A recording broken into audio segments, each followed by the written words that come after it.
Their day playing and a portion of their day grooming each other. It's all part of their family bonding structure. That's what we do.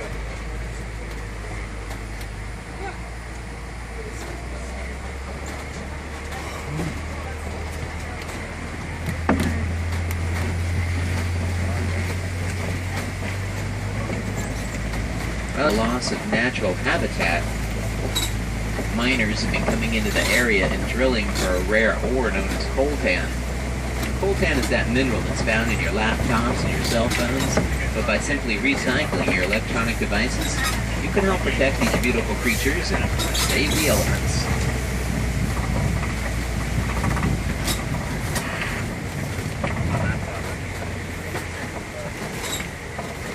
Well, it's another rickety old bridge, but I doubt we'll see any crocodiles down here.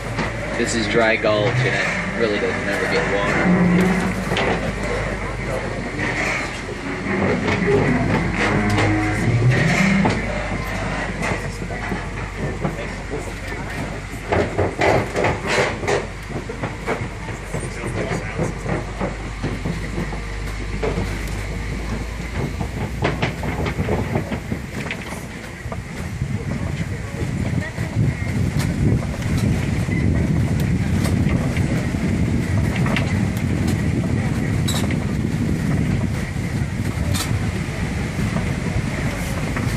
Well, it looks like we made our way down here to the red clay pit.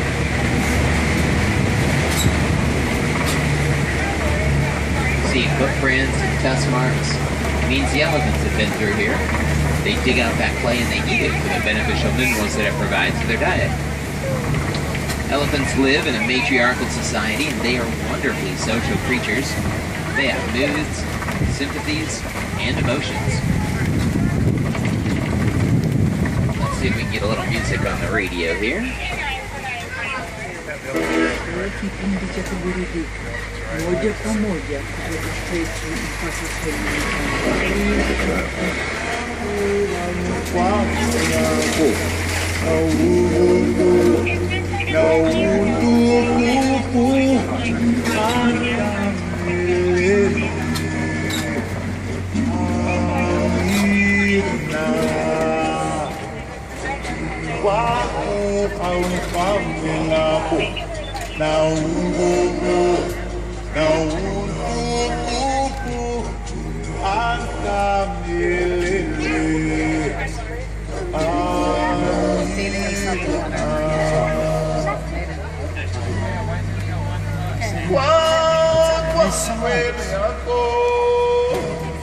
It's an upside down tree.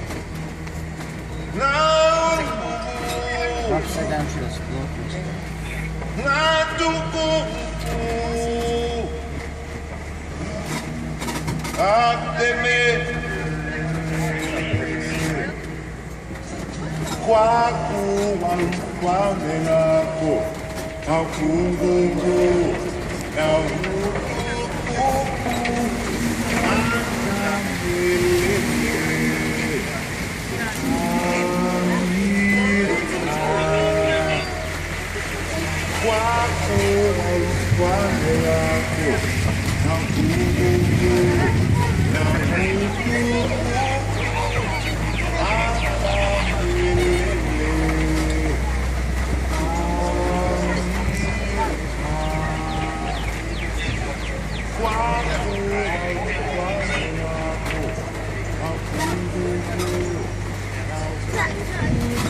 Well, down on the island is a smaller flock of greater flamingos, the palest of all the flamingo species.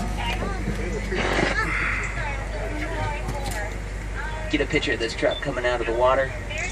Flamingos in the foreground, elephants in the background, giant baobab tree. It's like a postcard. My God.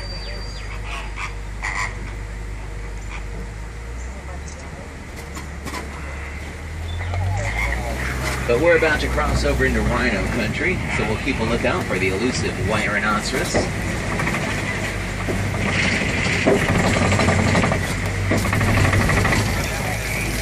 Ooh, Grant zebras. Hey, Grant zebras are actually black animals with white stripes. How can you tell? Well, from the color of the skin on their nose. Each zebra has its own unique and individual pattern, just like our own fingerprints. No two are the same. Man, you got good stuff on your side, man. And a zebra's best defense against predators is a powerful kick. It's so powerful, in fact, that they can break the jaw of a lion just like that.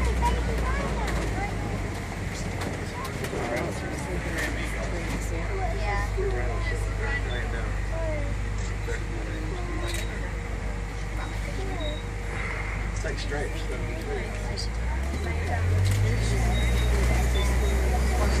Now, the white rhinoceros get their name from the Afrikaans word "wyd," meaning wide, in reference to their big, broad lips and wide jaw. And the white rhinoceros have small eyes and weak vision, which unfortunately can make them a pretty easy target for poachers.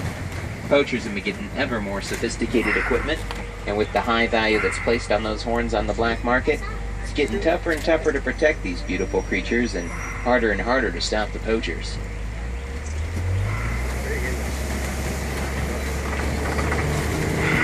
But now's a chance to use your best game spotting ability. We're going to spot the hardest animals in Africa to see, the cheetahs, up on the leafy knoll here about 11 o'clock.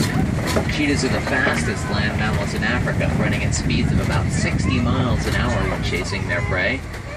They're mostly daytime hunters, so they use their sense of sight rather than smell. One leg went down and the other one went up. Just up ahead, there's some big tall rocks that jet out of the ground. That island of rocks is called the Koppies. It's a vantage point where big cats like to hang out and survey the savanna for prey. Big cats like the lion. Now, lions normally remain inactive about 18 hours a day.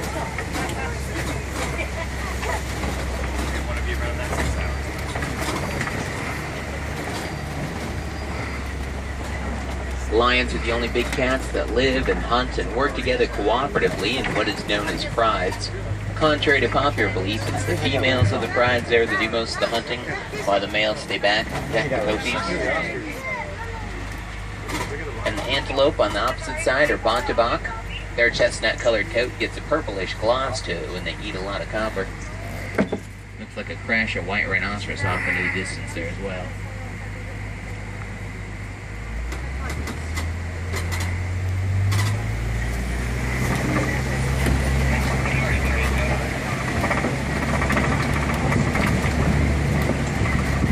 Lions are one of the largest carnivores in Africa. They're almost 8 feet long from the tip of their nose to the end of their tail, and they weigh in at about 450 pounds of pure muscle.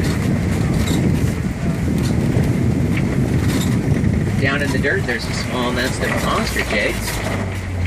It's not uncommon for the ostrich to lay their eggs right out in the open like that.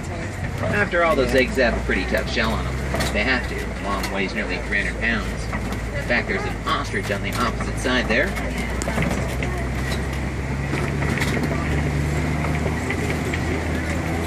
But our adventure is about to take us through the newest addition to the Harambe Wildlife Reserve, Magadi Glen. Magadi is a Swahili word. It means soda. And at first I thought it meant like soda pop, but it actually refers to the calcium and lime deposits in this area. See, the land here at Magadi Glen was donated by the local farmers so that the Harambe Wildlife Reserve would have extra room to reintroduce rare and endangered species back into their natural habitat. Animals like the addax. The addax have these beautiful curly spiral horns that can grow to a length of about 3 feet. And the addax have the unique ability to raise their own body temperature to about 110 degrees, which is warm enough they can go weeks without drinking. They get all their hydration needs from the vegetation that they eat. And the white birds are yellow-billed storks. They like to eat frogs, snakes, fish, and other small birds. And here's some geysers just bubbling and squirting and burping out of the ground there. Geysers that are formed by plates under the Earth's surface that shift, allowing hot water and steam to escape. And you know who we don't want to escape? Poachers. Now, to why the Harambe Wildlife Reserve has been working very closely with the locals that live in and around the area to provide economic incentives and alternatives to poaching. In the end, it is the goal of conservation to balance the needs of animals and humans along with their own environment. That way, everybody wins. Well, I want to thank each and every one of you for joining me today here at Kilimanjaro Safaris as we travel on board the Simple One across the Harambe Wildlife Reserve on our photo adventure in search of wild African animals. And if there's more African animals that you're hoping to see, may I suggest heading down the Pingani Forest Exploration Trail. Down the Pingani Trail is where you're going to find your black and white colobus monkeys, meerkats, western lowland gorillas, and many, many, many more animals. It's the adventure of a lunchtime that's sure not to be missed. Well, I'll just drop you off up here at the Warden's Post. From there, it's a short walk back into the village of Harambe, where you can hop on board the Wildlife Express train. That'll take you over to Rafiki's Planet Watch, where they have an affection section, and you can pet rare breeds of domesticated animals, or collect some character autographs. Please watch those hands and arms on the right. Those doors are going to slide on open. Please watch your step as you exit.